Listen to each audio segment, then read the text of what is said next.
ડાયમેન્શનમાં જઈ નથી શકતા, કારણ કે અહંકારની સાથે આપણું તાદાત્મ્ય કરેલું છે. અહંકારની કોઈ ભૂલ છે આપણે સ્વીકારવા તૈયાર નથી.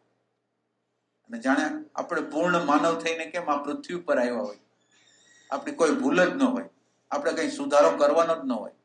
કુદરત એમ કે છે, કુદરત દરેક જન્મે આપણને આપણા એસેન્સનો વિકાસ થાય, એસેન્સમાં જીવી જાય અને અમુક યાત્રા કરી જાય, એના માટે આપણને જીવન આપે છે.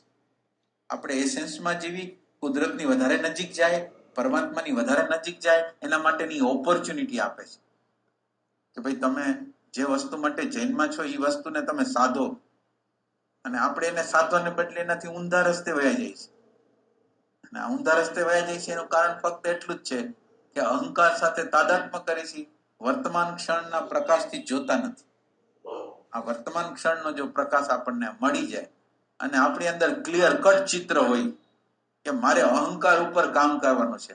હજી સુધીમાં એવું કોઈનું દર્શન નથી થયું સાધકનું કે ખરેખર અહંકાર ઉપર જ કામ કરવા માંગતો હોય ને એવો કોઈ સાધક છે. અહંકારને બચાવતો જીવતો હોય ને એવો સાધક છે. એના અહંકારને સહેજે આટલી ખર્ચ ન આવે ને એટલું કરવા માટે તત્પર.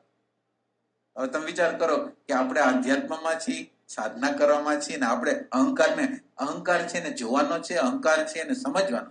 જે આર્ટિફિશિયલ છે, જે ખોટી વસ્તુ છે, જે ઇમેજ છે, એને ખાલી જે નથી એને જ સમજવાની છે કે આ નથી, એટલું જ કરવાનું છે.